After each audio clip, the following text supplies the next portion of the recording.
Muy buenas noches, bienvenidos a una nueva sesión de aquí desde el Jardín de los Cerezos.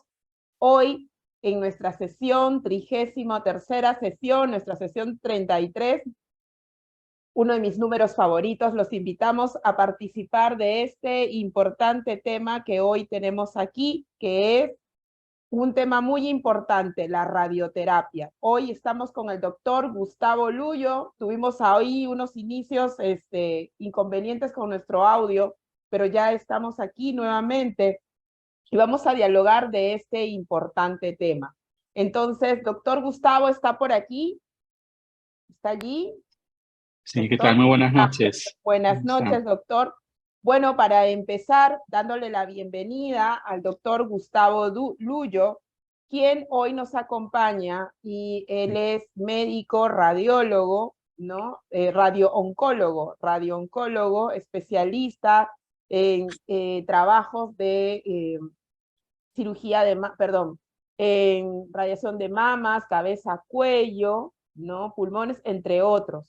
El doctor también es egresado de la universidad, también estudios, especializaciones en la Universidad Cayetano Heredia y también en la Científica del Sur, y actualmente trabaja para Oncosalud y AUNA, lo que es AUNA, ¿no? Y vamos a dialogar con él de este importante tema que es la función de la radioterapia dentro del tratamiento. Los invitamos a ti que estás conectándote en este momento, recién estás encendiendo tu conexión, que te estás ingresando aquí. Te invitamos a que lo compartas con más personas para hablar de este importante tema. Uno de los temas claves para nuestros cerezos cuando inician un tratamiento es dos palabras claves que van a surgir: quimioterapia y radioterapia. Algunos lo llevan antes, otros lo llevan después. Hoy vamos a saber por qué, en qué casuística y cuáles son los efectos secundarios, qué cosas tengo que tener en cuenta, cómo se va a dar una radioterapia para los cuidadores o familiares, qué deben de saber de este punto tan importante. Te invito a continuar conectándote a través de nuestra página. Ingresa desde el Jardín de los Cerezos, conoce, ve el video y puedes dejar tus preguntas o comentarios. Bienvenido, doctor Gustavo. Adelante.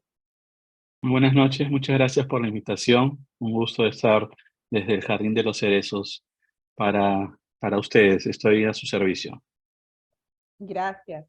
Gracias, doctor. Para empezar, ¿qué es la radioterapia? ¿A qué pertenece? ¿Es un tipo de especialización? Hablemos un poquito de la radioterapia. ¿En qué consiste la radioterapia, doctor?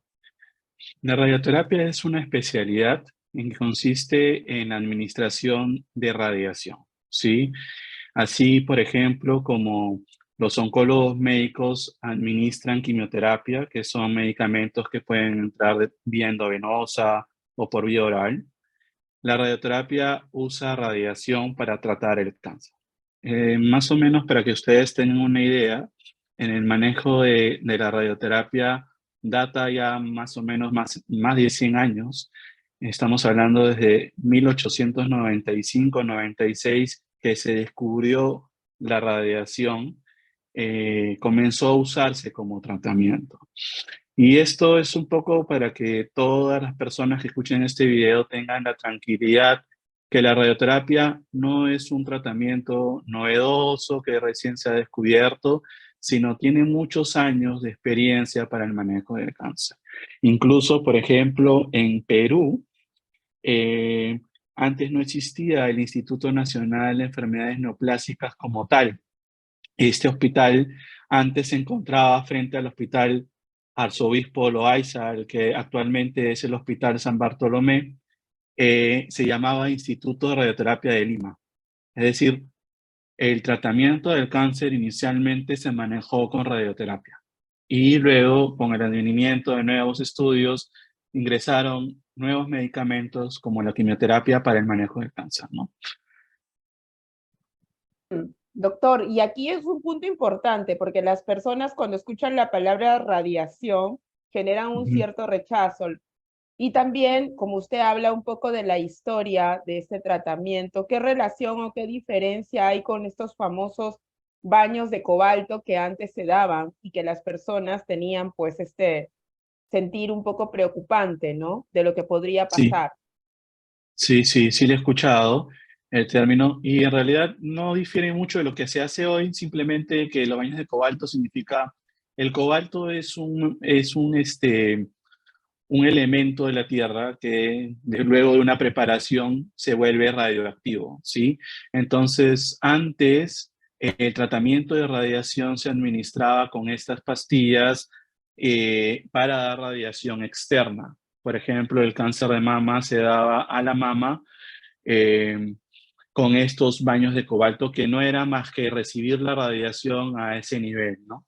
Se le llamaba baños porque se administraba el tratamiento de una manera bastante amplia, digamos, ¿no? Pero no hay ninguna diferencia hoy en día, se usa todavía el cobalto para otro tipo de radiación que se llama braquiterapia, que Ujú. seguramente podemos hablarlo más adelante.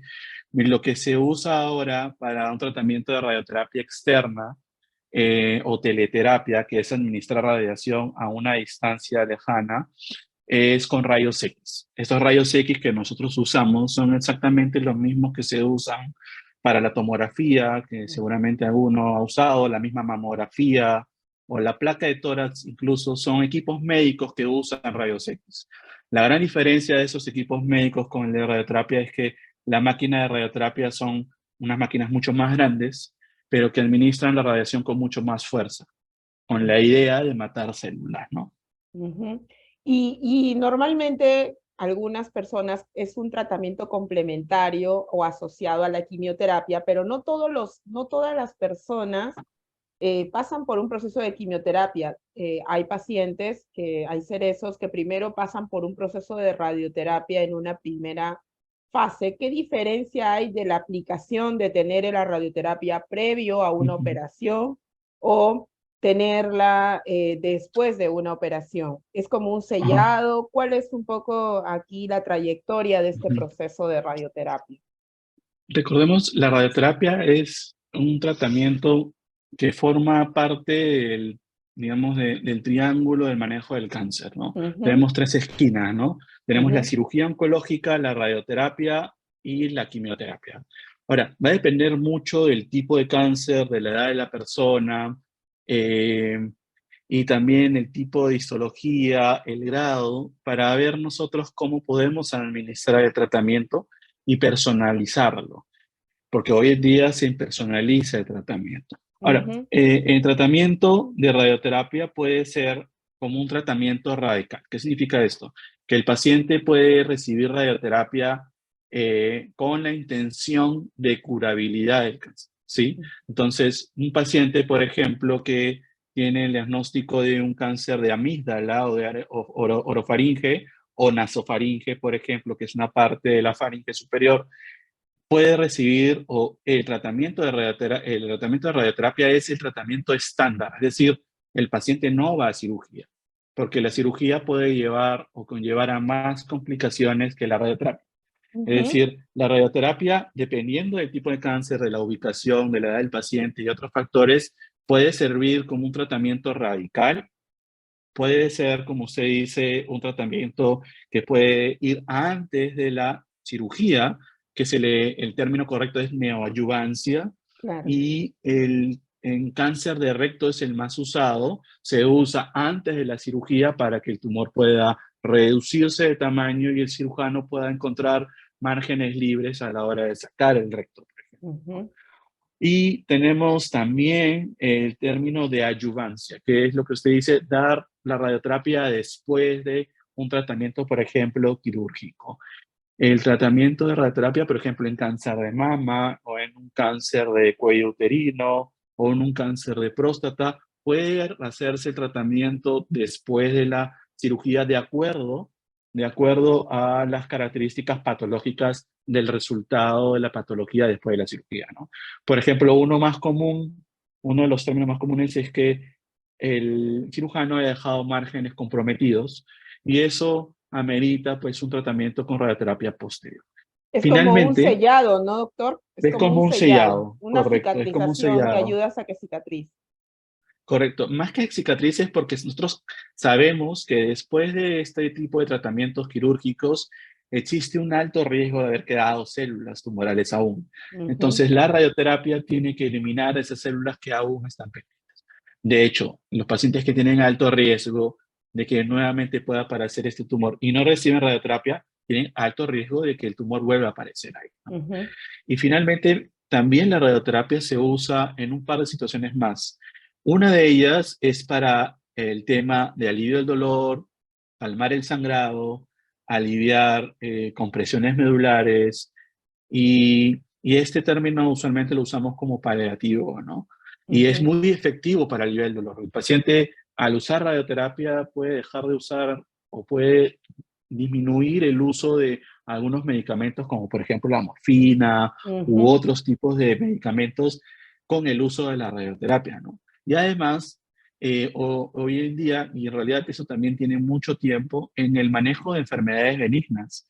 La radioterapia ya está incrementándose en Europa el uso de radiación para aliviar las artrosis que producen dolor, ¿sí? Y también para el manejo de algunas cicatrices queloides, entre otras enfermedades benignas. Ujú. Esto que acaba de mencionar, qué importante, quiere decir que no es solamente, estamos hablando de un cáncer que viene a ser una tumoración, ¿no? Negativa, sino también puede ser para una tumoración benigna, como usted menciona, y lo cual hace que comprender que no es un tratamiento invasivo del todo, como muchas veces eh, siente el paciente, el cerezo, cuando es dado. Ahora, dentro de este proceso, el proceso de la radioterapia, hay una preparación previa. ¿Qué debe de considerarse para una Ujú. adecuada aplicación de esta radioterapia? Lo que usualmente se procede una vez que nosotros evaluamos al paciente con toda esta información de la patología, el tipo de cirugía, el diagnóstico de imágenes, etcétera. Nosotros, el paciente, la persona o el cerezo de lo que debe sentir es que, como usted dice, es un proceso no invasivo, ¿no? En la mayoría Ujú, de veces, porque hay uno de ellos que es semi-invasivo en radioterapia, en la que se usa algún tipo de agujas, pero que es también bastante inocuo, ¿sí? La radiación cuando se dispara es muy similar a la que se usa en la tomografía, ¿no? El paciente se echa en la tomografía y mira cómo la máquina gira alrededor de uno.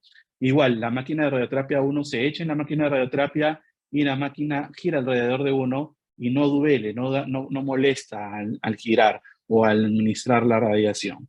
Y eso es muy importante para que ellos sientan la tranquilidad de que lo que más importa aquí es la adherencia al tratamiento, como lo conversábamos antes, ¿no? Y es muy importante que tengan la información completa. La preparación, uno de los primeros pasos, porque hoy en día lo que ha avanzado bastante, a pesar de que es un tratamiento histórico, eh, la radiación es un tratamiento que ha venido con mucha tecnología hoy en día, ¿no? Prácticamente las máquinas de radiación lo que hacen hoy en día es esculpir lo que le pide uno tratar. Entonces es bastante precisa porque administra la radiación en la parte dentro de un tumor y alrededor protege la zona, ¿no? Entonces, la preparación que se hace previo a un inicio de tratamiento es un estudio de imágenes.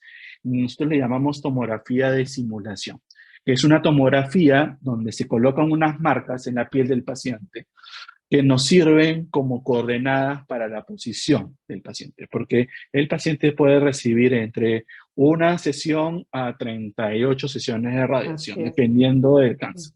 Entonces, para ese número de sesiones, el paciente debe estar, digamos, en una sola posición y se coloca unas marcas que pueden ser con plumón indeleble y en algunas ocasiones también con tinta china. Eh, y una vez que se hace la toma de imágenes del cuerpo o la zona que vamos a irradiar, el paciente regresa a casa y se espera un tiempo para la planificación del mismo.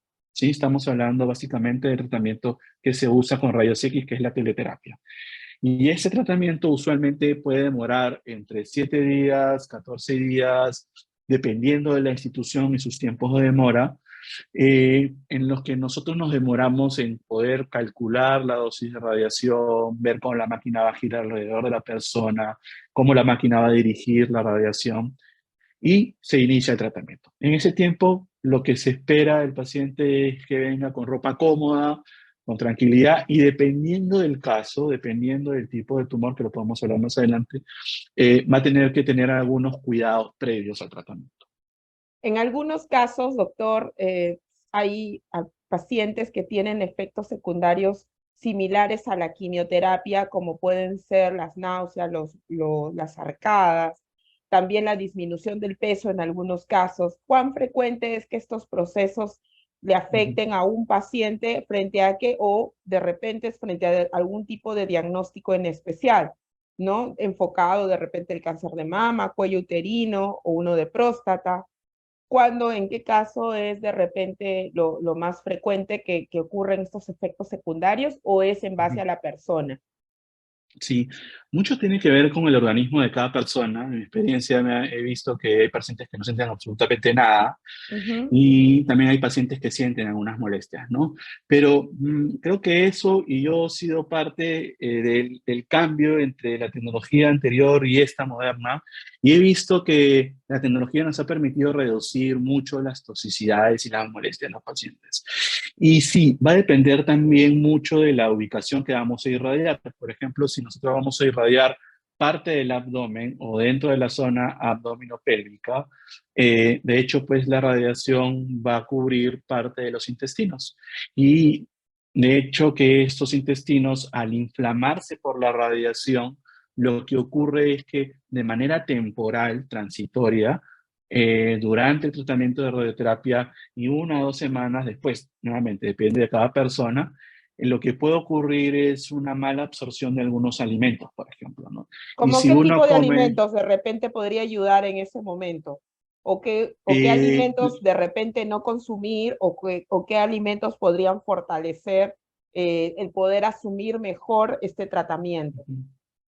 sí, sí, yo lo que les digo a mis pacientes es que va a depender mucho de lo que cada persona va a sentir, ¿no? Si durante las sesiones de tratamiento, imaginemos que la persona tenga 25 sesiones de radiación y él comienza a presentar las molestias a partir de la segunda o tercera semana, es ahí donde uno debe tener en cuenta o caer en cuenta en qué modificación de la dieta puede hacer. Antes de eso, lo que yo les sugiero a mis pacientes es que no alteren su ritmo de comer, ¿sí? Que coman Ujú. normal, pero siempre en casa. Porque si comen fuera o les cae algo pesado, nosotros los médicos no vamos a poder diferenciar si es que estas molestias son básicamente por lo que le cayó mal o por el tratamiento, ¿no? Entonces es importante comer en casa normal y sano, comidas sanas que no sean muy pesadas también. Ujú. Y en caso de tratamiento, pues si es que él viene con algunas molestias, comenzamos a modificar algunas cosas dependiendo del paciente.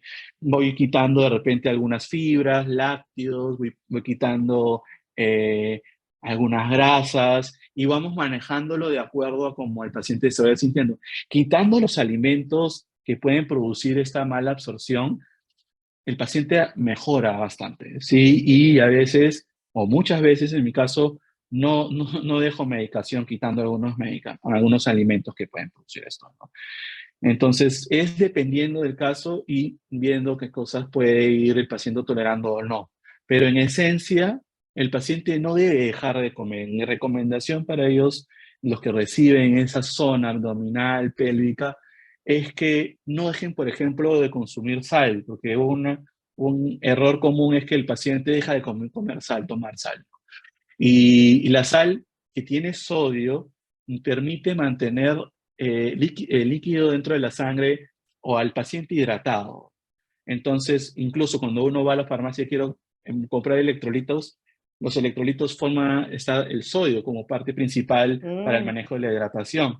Entonces, es muy importante. importante que el paciente no baje la sal durante la radioterapia y el azúcar también. Hay mucho temor y hay mucho miedo con respecto al azúcar y en la actualidad no existe ningún estudio que tenga una fuerza estadística que nos lleve a nosotros a decir con radicalidad, el paciente no debe comer azúcar, ¿no?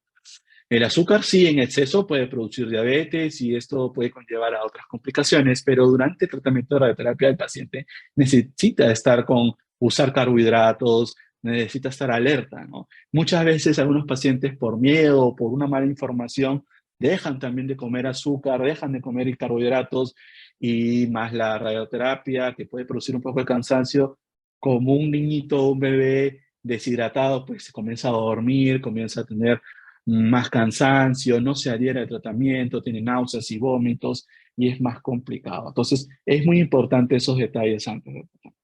Qué importante lo que acaba de hablar de la sal realmente y qué bueno el sustento que le brinda. Es cierto, el sodio nos produce para evitar esta deshidratación y lo primero que hace un paciente es quitarse la sal y el azúcar, ¿no? En los alimentos cuando está dentro de un cerezo, dentro de este proceso. Qué interesante, doctor. Y cuando usted habla también de la radioterapia, en el caso del niño, en el caso de los niños, que por ejemplo los niños con leucemia, que también de repente pueden llevar un proceso de radioterapia, ¿cómo es este trabajo, este cuidado? Porque los niños, yo imagino que las edades, el tema del cuerpo, los cuidados que debe tener son diferentes, ¿no? Sí, Frente a en un adulto. pediatría, sí, en pediatría, en radioterapia en pediatría, mantenemos varios pacientes actualmente en el manejo y va a depender también mucho de la edad del niño, ¿sí? Porque de todas maneras en lo que se requiere para un niño es que él se adhiera a entrar a una máquina solo, ¿no? Y que también se tome una tomografía solo. En algunas ocasiones, pues, se tiene que sedar al paciente para poder hacer tanto la tomografía como el tratamiento en sí mismo.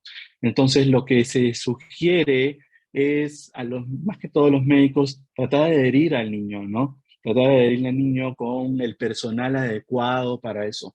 Por ejemplo, nosotros tenemos tecnólogos, nosotros trabajamos con tecnólogos médicos, físicos médicos, enfermeras, anestesiólogos, y todos ellos tienen que estar preparados para manejar niños, ¿no? Y es muy importante la relación que tenga el personal con los niños.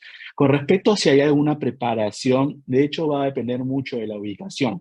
Por ejemplo, si son tumores cerebrales, eh, lo que que hay que advertir es que qué cosas pueden sucederle al niño. Por ejemplo, que va a haber pérdida de cabello o que quizás el niño ya venga con pérdida de cabello, eso no tenga mucha importancia, pero también es que algunos están con la expectativa de que el cabello de mi hijo va a crecer y muchas veces por la ubicación de las lesiones cerebrales, la alopecia o la pérdida de cabello puede ser permanente, ¿no?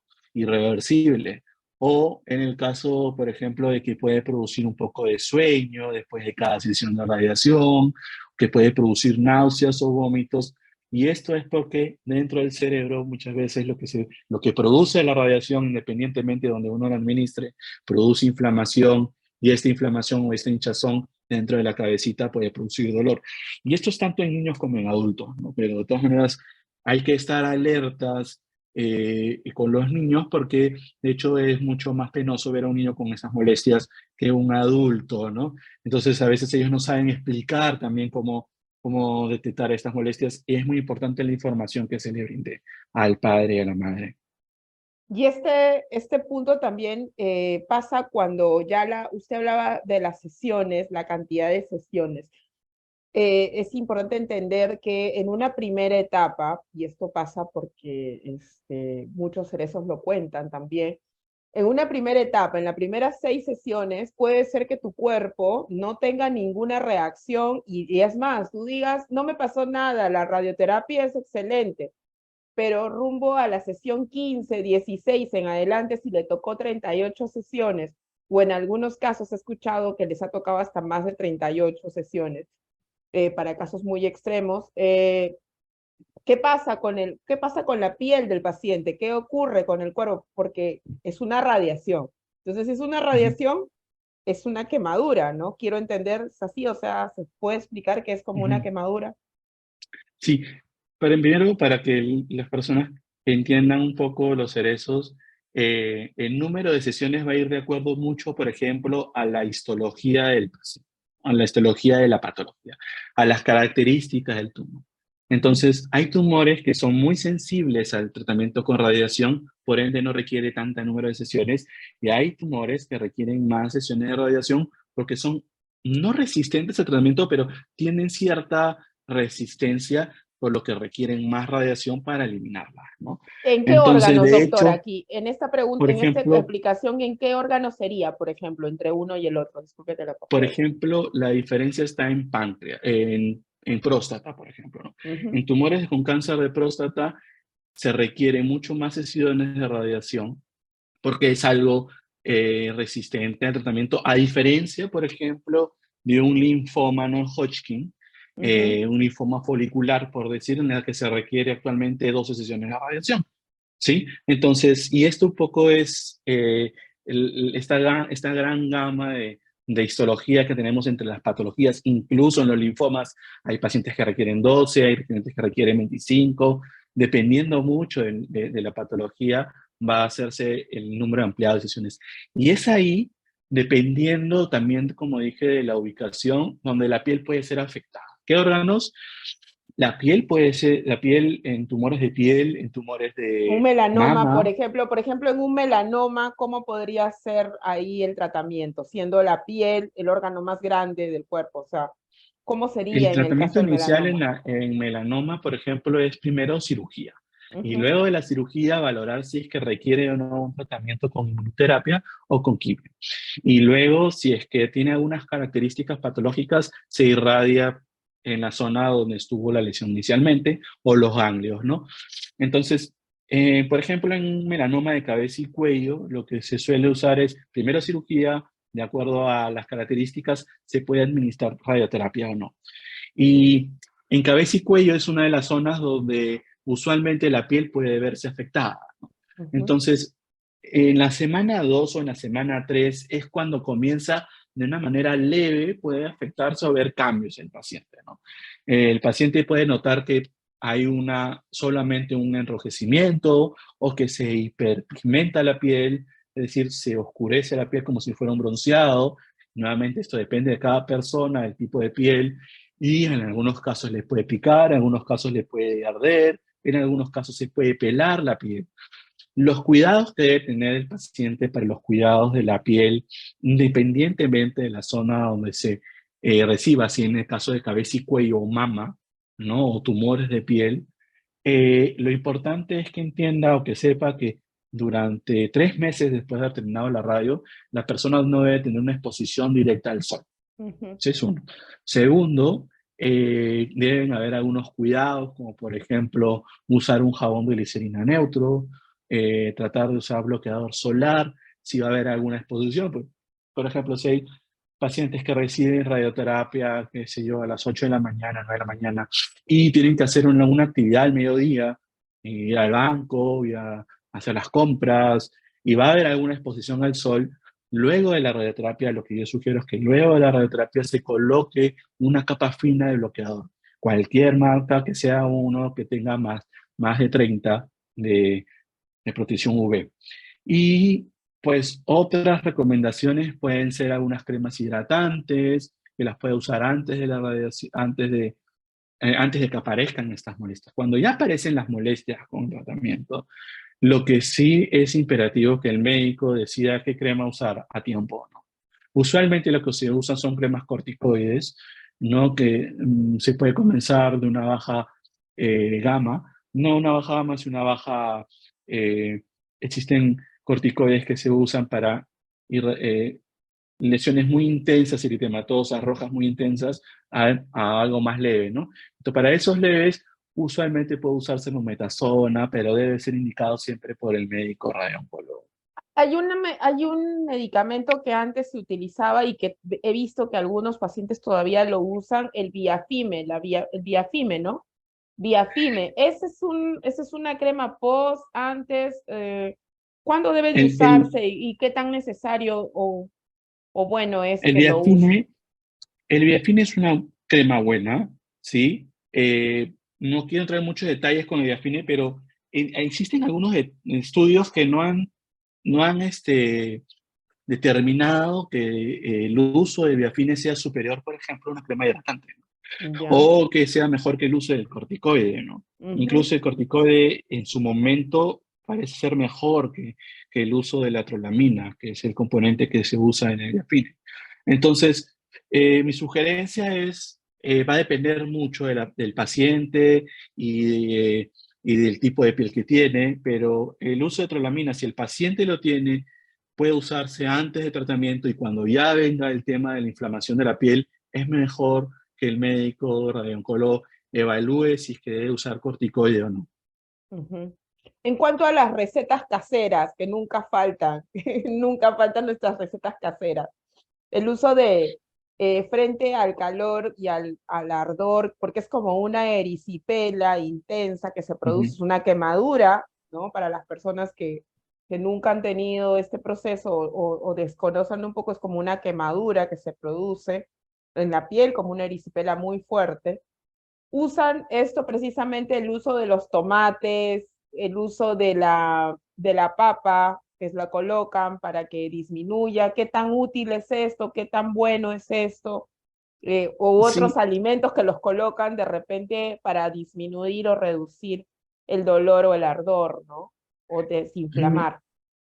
miren, en mi experiencia durante mi entrenamiento, yo he visto algunos pacientes que usaban Yantén incluso, ¿no? Ajá. Y realmente podía haber algún cambio o no, pero eso es relativo. Yo creo las recomendaciones internacionales para el manejo de la radiodermitis, que es el término correcto, de este tipo de erisipela que puede ocurrir, es que no se usen plantas o algún tipo de alimento para poder curarlo, porque en algunas ocasiones pueden tener bacterias, Ujú. ¿no? Que Y se pueden abre la herida, infectar o claro. inflamar la piel, ¿no? Porque en algunos casos incluso, aunque uno no vea que la piel esté como herida, esté solamente roja, la piel está muy susceptible a recibir mayor cantidad de bacterias. Y esto a veces puede incrementar más la toxicidad o prolongar más la toxicidad o empeorarla, ¿no? Entonces, lo mejor en esos casos es usar Desinfectar todos el los uso o medicamentos. no usarlo. Claro, mejor no usarlo. Mi sugerencia es no usar ningún tipo con respecto a la piel. Claro, ya un poco iba la pregunta porque cuando los cerezos vienen de provincia, en muchos de los casos, esta es una práctica, por no decirla muy, muy común, de cómo las personas utilizan y es bueno saber que de repente se puede utilizar, pero teniendo en cuenta los cuidados que esto refiere, ¿no? Es lo que acaba de Ujú, indicar. Doctor, voy a hacer aquí un alto para leer las personas que nos han ido conectando y han dejado ya algunas preguntitas. Momento, ujú. a ver. Patti Casé, ahí está. Patti nos saluda desde México, gracias. Ok. Dice, gracias por esas recomendaciones. Se las daremos a quienes inician el tratamiento. Gracias, Patti, gracias a ti por acompañarnos aquí hoy día. Dice, interesante este tema, en mujeres con cáncer de mama, una de las secuelas es el tiempo que afecta a los pulmones. Cuando estas, no sé si es una pregunta, pero creo que cuando hay cáncer de mama, uno de los primeros puntos es que afecta a los pulmones. ¿Es recomendable ahí el uso de la radioterapia, doctor? En cáncer de mama, de todas maneras es importante que todos los pacientes sepan de que hay una cantidad de radiación que es la parte detrás de la mama, justo la parte del pulmón, la parte más adelante del pulmón, justo detrás de la mama, que va a recibir una cantidad de radiación. Esta radiación que recibe en realidad es mínima como para producir grandes complicaciones respiratorias, ¿sí? Entonces, pero sí es importante que el paciente sepa de que hay una parte adelante del pulmón que va a recibir una cantidad de radiación. ¿Por qué? Porque si en algún momento, y esto no es porque sea necesario pedir una tomografía, una placa de tórax después de haber terminado la radioterapia, eso no se hace, pero si por algún motivo le piden una tomografía de pulmones, por ejemplo, puede verse una manchita blanca delante del pulmón. Mi experiencia en estos últimos años con estas nuevas tecnologías, no estoy viendo eso en los pacientes, ¿no? Pero es importante que sepan, porque cuando uno lee el informe de la tomografía de las personas, dice, pues, cambios fibróticos en el pulmón por la radiación, eh, neumonitis, cambios radioterapia, son términos que uno pues le puede asustar, ¿no? Pero, y esto debe, lo que les digo, le debe dar tranquilidad porque no les va a producir ningún tipo de afección respiratoria, ni tos, ni falta de aire, ni silbidos, ni durante la radioterapia, ni más adelante. Esto es en pacientes de cáncer de mama, ojo, porque más que todo la tecnología ya prácticamente esculpe lo que uno le pide tratar, ¿no? Son bastante precisas y hay que reducir el miedo a eso, ¿sí? Porque el gran beneficio del tratamiento es que el paciente salga victorioso después del tratamiento total, cirugía, quimioterapia y radioterapia, ¿no? Entonces, Ujú. en efecto, es eso lo que ocurre. Excelente. Gracias, Pati, por tu comentario que nos ha aportado tanto. También nos saluda Jackie Gutiérrez desde Jalisco, México, representando a la Escuela Internacional de Tanatología. Un abrazo para ti, Jackie. Gracias, buenas noches. También dice nuevamente Pati, nos comenta, cuando asistía a las radioterapias, eh, decían que no debía aplicar nada. Sin embargo, al paso de las radioterapias, allá, o sea, cuando le pusieron la aplicación dice que no se aplique nada. Cuando ya iba por la 15, la piel estaba muy dañada y no sabía qué aplicarme porque es una realidad, es una quemadura, ella indica, ¿no? O sea, al inicio dijo no pasa nada y luego empezó a dolerle, a generarle esta aplicación y ella ya se da como una quemadura, ¿no? Entonces ella pregunta en ese momento qué hacer, ¿no? ¿Qué hacía? Ujú, ujú. De todas maneras, la radiación, cuando uno usa un número de sesiones, mientras más sean, la piel se va a afectar como si fuera una erisipela de playa, pero incluso en algunos casos se puede pelar la piel, ¿no? Sobre Ajá. todo he visto eso en pacientes que tienen mamas grandes, en el borde inframamario, que es el que está pegado justo entre la piel, ¿no? En las mámulas que son un poco caídas. En esos bordes usualmente sufre mucho la piel. Ujú. Y sí, sí es verdad que esto es muy molestoso, pero es muy importante algo, que el paciente, a pesar de tener esta molestia, lo ideal es no parar la radioterapia. La radioterapia no debe pararse durante el tratamiento por esta afección. Lo que sí se debe hacer es controlar el dolor, controlar la molestia. ¿Por qué? Porque independientemente si uno suspende la radioterapia y vuelve a aparecer, suspende la radioterapia, se mejora la piel, nuevamente inicia la radioterapia y nuevamente se afecta la piel, el tema de la piel termine antes o termine o se suspenda durante el tratamiento, igual la piel se va a reparar al final, Ujú. ¿sí? La piel tiene Es un mejor poder aguantar un increíble para poquito más. repararse. Es mejor aguantar un poco, pero siempre llevado de buenas cremas. Ahora, independientemente de los cuidados que uno deba tener antes, no hay ninguna crema, no hay ningún medicamento que se aplique antes de la radioterapia o durante la radioterapia que prevenga estas molestias, porque hay pacientes que pueden ser genéticamente muy susceptibles a la radiación y eso puede conllevar a que algunos pacientes tengan más inflamación que otros, ¿no? Y unos tengan más heridas que otros. Entonces, en esos pacientes yo lo que sugiero es llevar de la mano con su radiooncólogo que use unas cremas adecuadas para el manejo y no parar el tratamiento, no suspenderlo. Ujú. Excelente, doctor. Karina Vázquez nos saluda también. Muy bueno saber sobre la alimentación. Gracias, doctor. Le dice también Patti, nos dice, gracias por esas recomendaciones. Les daremos a quienes inician el tratamiento. Frida Fernández, también, ¿cómo estás, Frida? Gracias por estar nuevamente con nosotros. Gracias por la indicación de la alimentación, doctor. Vilma Bertrand dice, excelente información desde México. Y luego también nos dice, Mada Ramírez, aquí Perlita saludando desde San Diego, California, también ella. Muy bien, entonces cada una de estas personas también nos están comentando, también en cuanto a la braquiterapia, doctor, que es otro tipo de radioterapia que en algunos de los casos algunos pacientes también llevan. ¿Cuál es la diferencia? Tengo entendido que es un tipo de radioterapia interna, vamos a llamarla así. ¿Cómo Sí. se produce esta braquiterapia, doctor? ¿Y cuáles son las consideraciones? Bien, la diferencia entre teleterapia, que es lo que estaba hablando antes, o también llamada radioterapia externa, con el uso de estas máquinas que se llaman aceleradores lineales, lo que hacen es disparar rayos X. La braquiterapia usa una fuente de radiación, que en la mayoría de veces mide más o menos 3 por 5 milímetros. La braquiterapia de alta tasa es la que usamos acá. Esta es una radiación que se administra de manera interna, pero el término braquiterapia, etimológicamente lo que quiere decir es administrar la radiación a corta distancia, ¿sí? Podemos usar la radiación de manera interna, como por ejemplo en el cáncer de cervix, que en pacientes, dependiendo de cierto estadio clínico, que puede ser del 1B para adelante, el paciente recibe tratamiento con radioterapia como tratamiento único con quimioterapia.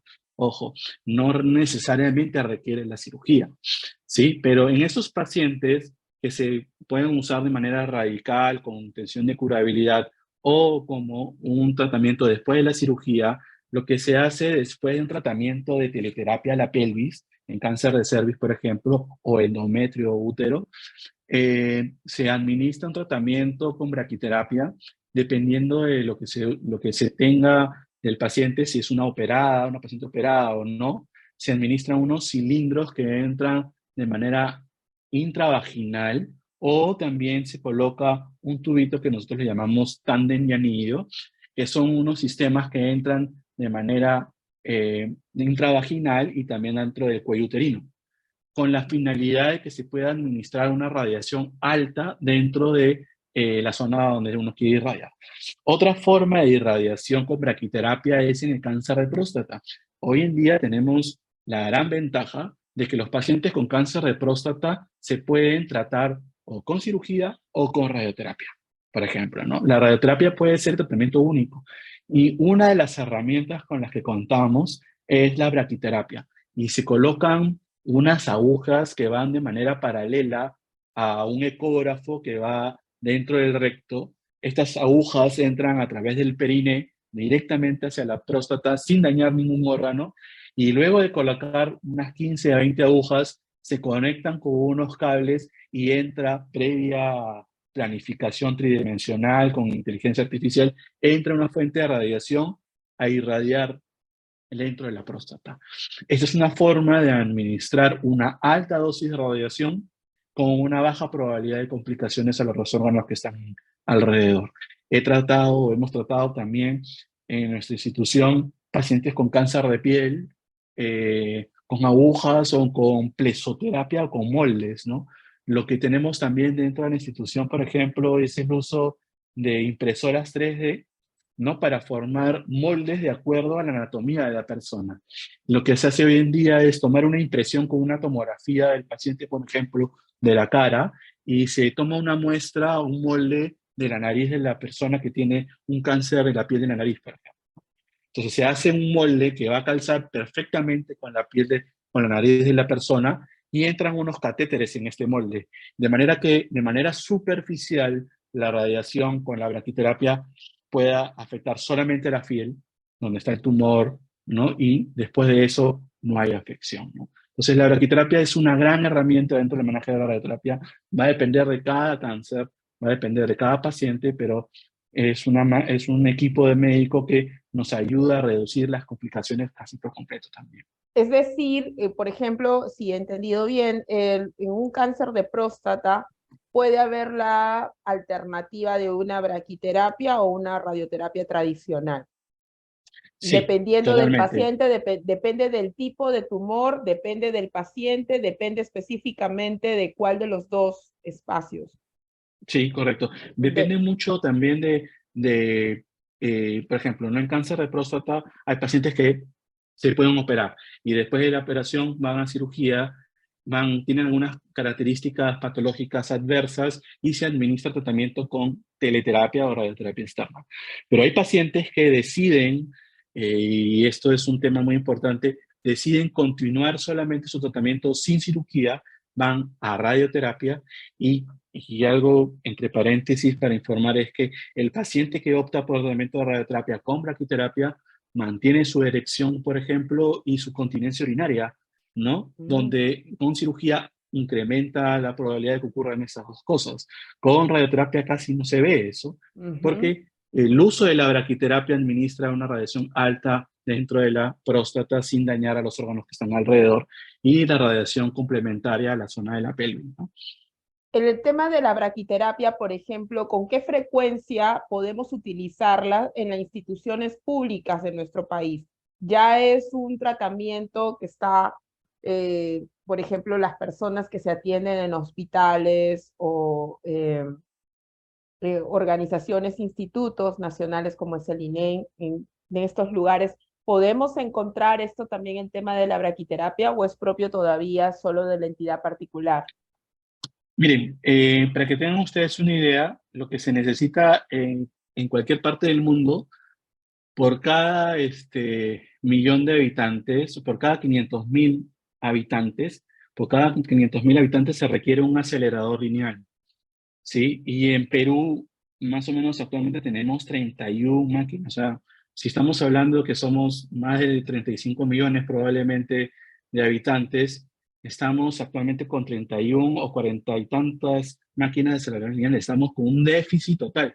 Y esto es porque la radioterapia no se conoce a Ujú. nivel de país, a nivel regional, ¿sí? Entonces, esto hace que las instituciones públicas pues No no apuesten. no Ujú, apuesten, pero tienen. Yo sé que cuenta, por ejemplo, Salud cuenta con una máquina de ujú. braquiterapia, están haciendo Sí, braquiterapia de así es. próstata Ujú, y, por ejemplo, en neoplásicas también lo tienen, braquiterapia, pero no es suficiente para la gran cantidad de pacientes que tienen, ¿no? Entonces, ujú. eso es lamentable, ¿no?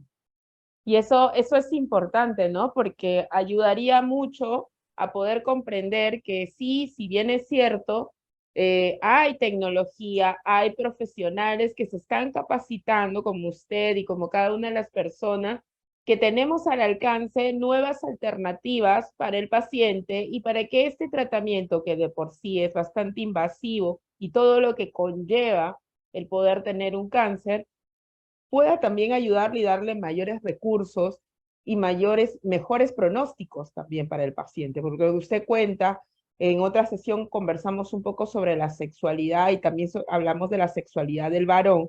Cuán importante esto que usted también comenta sobre la erección, que es un factor importante para el cerezo varón que se enfrenta a un tratamiento invasivo que va a repercutir en su vida íntima, en su vida cotidiana, ¿no? En su intimidad. Entonces, también estos son factores importantes a considerar y si se le puede dar esta alternativa, hay que preguntar, hay que ver, es importante para los cerezos y familiares que nos están escuchando, preguntemos de las alternativas que podamos tener. A veces hay que ir al médico y decirle, ¿qué opciones tengo de poder llevar esto o lo otro?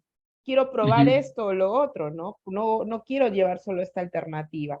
Y es importante, correcto. doctor, me hacen una pregunta, bueno, de todas maneras, gracias Micaela por tu pregunta. Me dicen, este tema de la radiación, la que usted habla con radioterapia, ¿qué tanto se podría relacionar con elementos como los microondas, los celulares, elementos, o sea, qué tanto si la radiación es positiva, por lo que entiendo de la pregunta, Micaela, no sé si está bien la pregunta que me has hecho por WhatsApp, pero ¿qué tanto podría relacionarse esta radiación del uso del microondas, de los celulares, que por todos lados salen que no hay que dormir con los celulares, no tenerlos cerca, con esta radiación Ujú, que surge en el tema de la radioterapia, ¿no? Podría de ujú. repente ahí esa pregunta. Gracias, Micaela. Sí, Válida tu es una buena pregunta. pregunta. Ajá. La radiación que nosotros usamos, que es una radiación, el término correcto es radiación ionizante. ¿Qué quiere decir eso? Que el nivel donde actúa la radiación que nosotros usamos, que en este caso es rayos X y rayos gamma, que son de la braquiterapia con esa fuente de radiación de cobalto e iridium, actúan a nivel atómico de la molécula, ¿no? Entonces, lo que hacen es remover algunos electrones y unos núcleos o protones dentro del átomo, de la Ujú, constitución del átomo. Y ujú, esto, al modificarse, pues genera cambios en las células biológicamente, ¿no? Hay unos cambios donde la célula muere, ¿no? En este caso, las más susceptibles son las células tumorales a la radiación, lo que permite pues que la efectividad del tratamiento, ¿no? Pero la diferencia entre la radiación de ondas, de radiación de la radio, por ejemplo, o de las antenas de celulares, o las microondas son otro nivel de acción. No afectan la materia. Una vez que uno está parado, digamos, uno puede darse cuenta, si uno quiere verlo así de manera más interna, cuando uno coloca una máquina de radioterapia aquí, ¿sí? Y dispara, parte de la radiación se va a quedar dentro de uno, afectando el órgano, matando el tumor.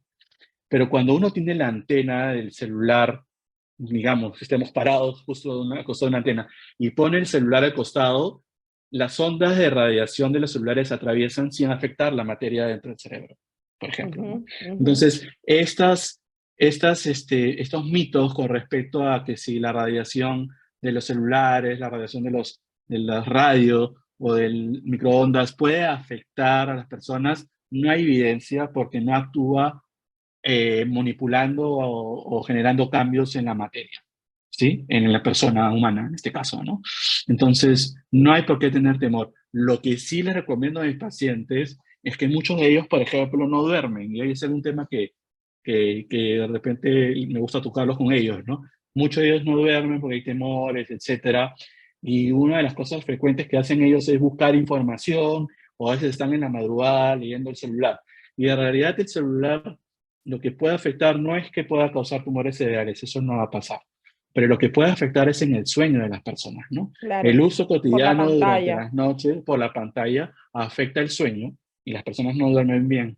Y eso trae consecuencias más adelante, ¿no? Mayor ansiedad, ¿no? Mayor estrés, etcétera. Irritabilidad. Ujú, Irritabilidad también. ujú. Doctor, aquí este punto que acaba de tocar con el tema del insomnio.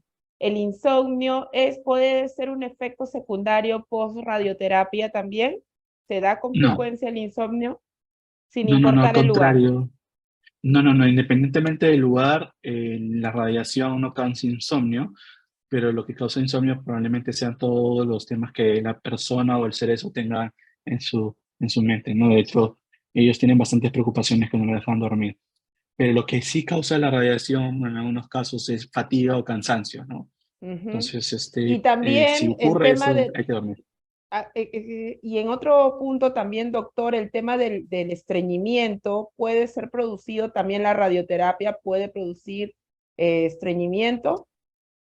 Si se ubica la radiación a nivel abdominal o pélvico, en algunos casos puede producir constipación, sí, estreñimiento, pero es muy raro. Es más frecuente ver al paciente con diarreas, ¿no? Ya, Y eso, no es importante que el paciente no llegue a diarreas, ¿no?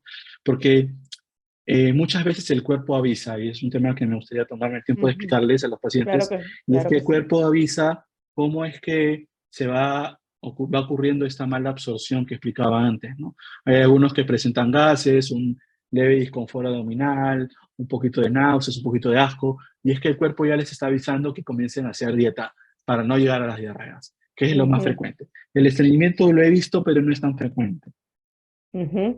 Qué importante lo que acaba de decir, ¿no? Es cierto, el cuerpo avisa, hay que aprender a escucharlo, a reconocer lo que nos dice nuestro cuerpo frente a este tratamiento y también la disposición que se tiene. He visto cerezos que en algunos de los casos tienen un alto agotamiento emocional, están en un proceso de estrés alto y se someten a esta radioterapia y les va mal, ¿no? Los efectos secundarios son más continuos, el rechazo que se produce, pero no es propiamente de la radioterapia, sino que ya es un muro de contención que está generando este efecto, ¿no? De alguna manera. Entonces, lo Ujú. importante también de guardar la serenidad, de saber qué cosas utilizar, cómo alimentarse, doctor. En este proceso, cuando hablamos de radioterapia y cuando hablamos de quimioterapia, ¿no? ¿Cuál podría decir sería la diferencia fundamental que podríamos entre uno y el otro? Ambos pueden ser considerados invasivos en algunos de los casos, pero creo que Ujú. una es menos que la otra. ¿Cuál podría de repente para nuestros cerezos que están estas dos cosas se dan, ¿no? Como esta triada que usted decía, ¿no? Entonces, Sí, sí. Puede ir incluso juntos a veces, a ¿no? veces juntos. Eh, sí, y en realidad la gran diferencia está en que el tratamiento de radiación es un tratamiento que, digamos, el tratamiento es localizado en una zona donde se dispara el tratamiento, ¿no?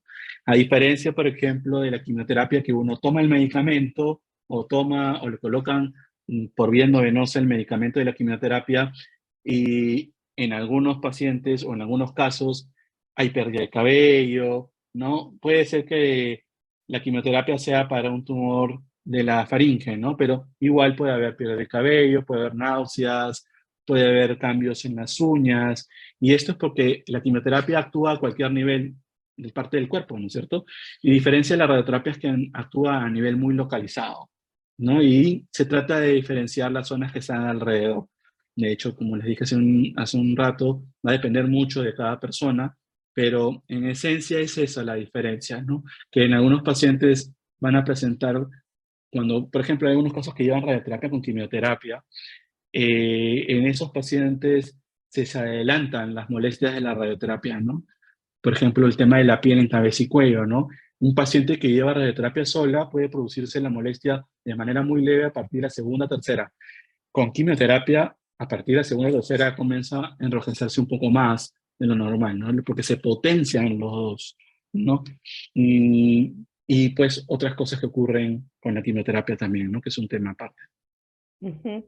Y frente también a este proceso de radioterapia, por ejemplo, en los niños, el tema de estos niños que tienen que ser sedados, y no solo en niños, porque también hay adultos mayores que tienen que ser sedados para poder tomar esta radioterapia.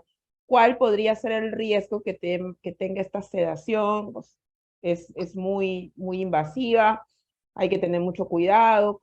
¿Qué cosas hay que considerarse frente a ello para también, a veces uno de los temores de los familiares es eso, ¿no? Lo van a sedar, se puede quedar allí, no, mejor no. ¿Qué En situaciones hay realidad, que prever? sedación es dormir a la persona, ¿no? No es Claro. una anestesia general, ¿no? Ujú, La sedación es como tomar una persona y quedarte dormido una noche, por ejemplo. ujú, O, pero en esta sedación en adultos usualmente ocurre en pacientes que tienen un tema de claustrofobia, no son muy ansiosos.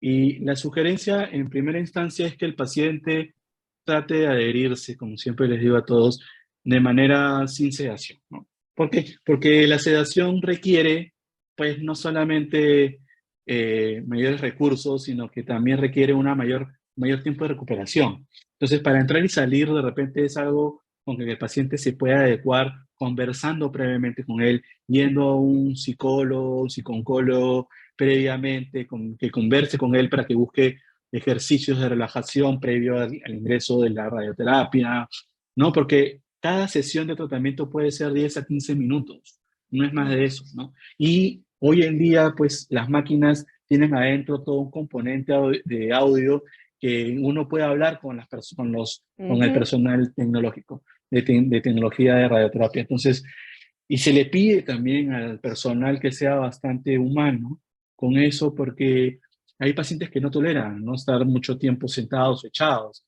Ujú. Entonces, mientras uno está echado en la máquina, se le conversa y se adhiere y no es necesario tomar. O en algunas circunstancias se puede tomar el alprazolam mismo y con eso van súper bien. En el caso de que no se pueda con eso, pues lo que sugiere es la sedación previa evaluación con un anestesiólogo y también va súper bien, no requiere de gran cosa, sino que el tiempo de recuperación después de la sedación es un poco más larga, ¿no? Pero Una, fuera de eso, no es un riesgo el hecho que se ceda el paciente. ujú. Una sesión de radioterapia o de braquiterapia también puede durar de 15 minutos a 20 minutos, ¿eso es lo que indica? ¿O La puede ser más? braquiterapia no, la braquiterapia más o menos puede durar, dependiendo del caso, dependiendo del procedimiento. Puede ser 1 hora, 2 horas o 3, 4 horas, dependiendo de cada persona y de la Ya, intención de que uno busque. ¿y la radioterapia? La radioterapia externa puede ser entre 15 a 20 minutos por sesión en promedio, Ya, ¿no? por sesión. Hoy en, hoy en día también tenemos técnicas que le decimos radiocirugía, que son una alta dosis de radiación y básicamente es lo que se usa a nivel cerebral. eh, y esto requiere a veces un poco más de tiempo, que es de 30 minutos a 1 hora, pero es una Ujú. única sesión o 5 sesiones, ¿no? Ok, ok, doctor. Qué importante lo que hoy estamos conversando, un tema bastante interesante. Creímos conveniente que este es un aspecto clave a entender parte del proceso de radioterapia. Si de repente las personas que se han conectado o que van a ver después este video, veámoslo desde el inicio, continuemos difundiendo esto tan importante de saber, como lo decimos en cada sesión, cuanto más informados estemos de los tratamientos, de los espacios que tenemos, de lo que vamos a afrontar, va a ayudar a que también tengamos un aspecto clave, que es la adherencia al tratamiento. Es decir, no dejarlo a la mitad, no correr, sino continuar, porque el éxito de todo tratamiento es empezar y concluir satisfactoriamente para un mejor pronóstico. Entonces, hagamos caso al médico, por favor, hagamos caso al profesional